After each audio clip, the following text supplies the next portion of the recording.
Hello, this is Josh from Whalebacker, and today we're going to be talking about the importance of SKUs and barcodes, what they are, how to properly use them. So what is a SKU and what should it include? SKU stands for Stock Keeping Unit, and it's an alphanumeric code that is created by the manufacturer or the publisher or the company putting out the products, and it is used to keep track of inventory and quickly identify the product and some details about it. Now, depending on the company and the type of product and the way that they decide to lay out their SKUs, you can learn different things about a product from looking at it. Sometimes you might be able to put a product group together or a category of product type together.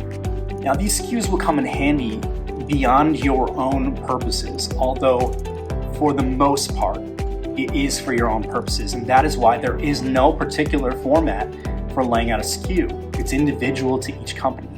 But that SKU tends to be attached to that product throughout the entire life of its sales.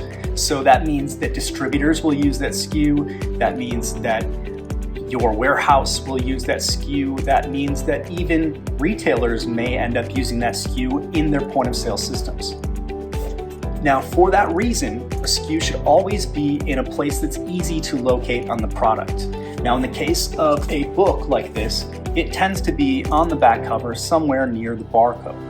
But let's take a look at this SKU. So this is an RPG book called Vaesen. Now, this is one of many Vaesen products in a line of products. Now, if we look here is the barcode. This is an ISBN barcode. And then next to it, written sideways, is a SKU. Now this SKU is FLFVAS06. Now we don't necessarily know what the intentions of these numbers were, but if I were to guess, FL stands for free league. There is another F, unsure what it stands for. VAS most likely stands for Vaesen, for the Vaesen product line. And 06 is most likely just means this is the sixth product in that line. That's one quick and easy way for them to look at this and know which publisher this is under and which product line it's under and which item in that lineup it is. Some ideas for ways that you can make a SKU work for you. Now, this is always going to be different depending on the type of product that you're making. But here's a list that I've put together of things that you can keep in mind in case maybe when you decide to make your SKU for your product, you can do so in a way that lets you think ahead down the road to what would be the most useful way to track the life of this product. Something that identifies the type of product would be a great example. So if, for example, you are making hats and shirts and jackets, maybe you have a product category code built into your SKU, such as JKT for jacket, or maybe it's just HT for hat, or TS for t-shirt. Some people like to put the year that the product hit shelves into their SKU system, or even more so, they might break it down by season. So it might say, FL24 might mean fall of 24 is when this product came out. Why would you want to do this? Well, one example would be if you have a big line of products and you have a robust e-commerce web store and you decide you want to have a sale on everything that came out last year or everything that came out early last year, spring of 2024, for example. You could quickly identify through your SKUs every single product that would be included in that sale. Depending on the line of work, some products might have a model number as well, and sometimes that may be embedded into the SKU or maybe partially, maybe the last 3 digits of it, something like that.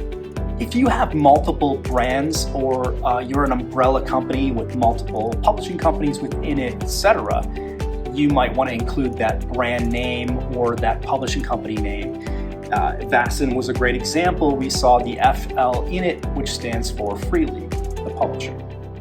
If a product has variants, such as different colors or different sizes that are available in that same product, The SKU will definitely need to identify the differences between those. So if you have a product that is a t-shirt, you would need to have a separate SKU for each size, and the size would need to be within that SKU somewhere so that you could identify exactly which of the variants it is just by looking at the SKU. Sometimes a product will already be on the market, and you may need to develop an additional SKU that you sticker on that product to help identify some differences between that product. An example might be if you decide that you have a book that you've released, and on your web store you're offering the book and then you're offering signed copies of the book. You may take a separate SKU that you make that identifies which ones are signed and which ones aren't, and then apply those SKUs to all of your signed stock so that when your warehouse is picking for an order, they grab the signed copy, not the unsigned copy. Having a separate SKU for that will stop mistakes from happening and is very important. Another example would be sometimes in transit when these things are coming to your warehouse, some copies of a product might get slightly dinged and it's not sellable as is brand new on the market because the corner got crunched, but it's still sellable. So you may choose to put slightly damaged product at a discounted rate on your web store. Now, when somebody buys that product, you're going to want to know the difference between the slightly damaged ones and the undamaged ones. The way to do that is to make a new SKU, sticker it, put it on all the slightly damaged ones to help your pickers in your warehouse grab the right product to ship to your customer. It would be a big mistake if they bought it at a discounted rate because it was dinged up and you sent them a brand beautiful new one that should have went for full price. Some companies might even want to include something in the SKU that might identify the manufacturer or the supplier for that particular good. Now, that really is going to be a company by company decision. If that's not something that you feel would benefit you in any way, make your SKU your own.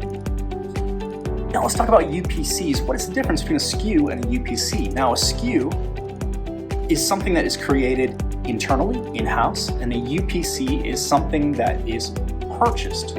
What is a UPC exactly? UPC stands for Universal Product Code. Now, this is a type of global trade item number, which is a GTIN, and it's numeric code that will always identify a product or a line of products or perhaps a product with an assorted here's an example. You might have blind boxes and they get a UPC across the board for that product, but the product within the blind box could be different, but they all have the same UPC. So UPC is always going to be a number. It's completely numeric and it's 12 digits long. And it's usually shown as both written out and a black barcode. That black barcode is definitely going to be on your product. It's definitely something that you want to have there scannable. And that's because it is an internationally recognized way of identifying that product. No matter where that product goes, that barcode will follow it. If your distributor needs to scan something so that their system recognizes the product as it's being packed to ship out, that's the thing they're going to scan. If your retailer is scanning something during checkout, it's most likely what they're going to scan, which is then going to trigger information about that product in their POS system, and then, of course, the price usually is embedded at that point.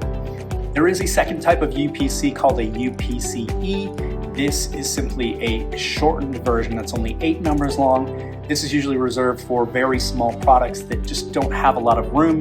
When the barcode needs to be shrunk down very small, it makes it harder to scan. Therefore, what you do is you use a shorter barcode so that the bars can once again be a little bit thicker in that small space and more easy to scan. UPCEs aren't used as often as UPCAs, which are the main UPC, the 12-digit one. Now, when it comes to books, as we saw with this example, this barcode is actually not a UPC, and that's because books are very special. They have their own identification system called ISBNs.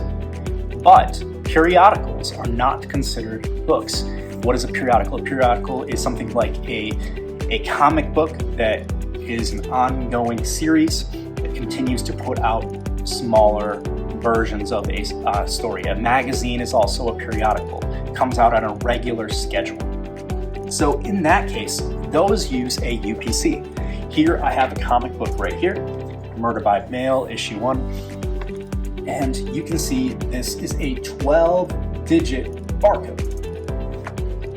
In the case of periodicals, one UPC will identify the entire line of that particular title. That magazine will have the same UPC on every issue, or that comic book will have the same UPC on every issue. So how do you identify the difference between the issues? In this case, we use a secondary barcode called an issue identifier code. This is a 5-digit barcode, as we can see here. That 5-digit barcode is a smaller secondary barcode that is used to tell you something about the particular issue from that series. So the series is the UPC, the issue gets these 5 digits. The first 3 digits are reserved for the issue number. So in this case, it is 001, which tells us it's the first issue. Also, yes, this system only works up to 999 issues.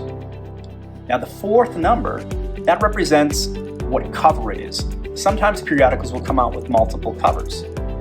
And of course, you're going to want to be able to identify those, as sometimes some covers have smaller print runs than others. You still need to be able to track your units throughout the sales and track your inventory. So we know that this has a number 2, which means it is the second cover, which means there must be more than one cover, and this is the second one. Finally, the last number is the print run. Oftentimes with periodicals, they go to print, and then if they sell very quickly, they rapidly put out another printing of it back onto the market. And in that case, they would identify that it is part of the second printing by changing that last number from a 1 to a 2. If it was a third printing, it would change to a 3, etc. ISBN stands for International Standard Book Number.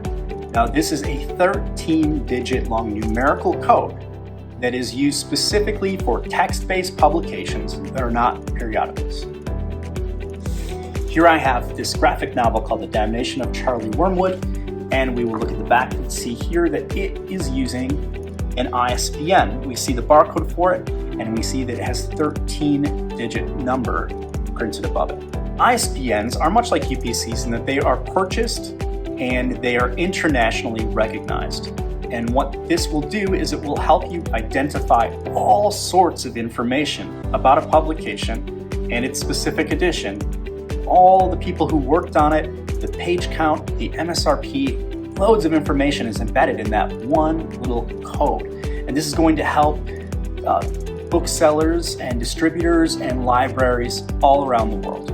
Now, because there's edition information in there, this means that any time a book is reprinted with any changes, let's say an unabridged version, or perhaps this new edition has a brand new foreword written by a very special guest, etc., there must be a new ISBN assigned to that edition of the book, because it's not just a reprinting. If it were a straight reprinting, you could use the same ISBN. But in those cases, that type of information, who wrote the foreword, etc., will be included in the information that can be gleaned from that ISBN. Therefore, each one needs a new one. We also use a different ISBN to identify different types of releases of it. So if it is a hardcover version or a softcover version or an ebook version, those will all have separate ISBNs that will let you know just by looking at it which version it is. Now, there's lots of booksellers that are smaller retailers that maybe don't have the information about every ISBN programmed in their point of sale system. That's a lot to do, right? Not every retailer can do that. Some of them are using very simple point of sale systems, just old school checkouts. So in that case, what we do is we need to let them know, how much does this cost? If I can't glean that information from the ISBN, it's very helpful to include a secondary price barcode on books. So here we have, this is a 5-digit barcode that is specifically for identifying the price of something. In this case, the number will always start with a 5. The number 5 is what identifies this barcode when it's scanned as being specifically the price and not the SKU, not the ISBN, not the UPC, etc. The following four numbers, the first two are reserved for the dollar amount and the second two are reserved for the cents or the decimal. So in this case, we have 5199. That means 5 that it's a price, 19 that it's $19.99, that it's 99 cents.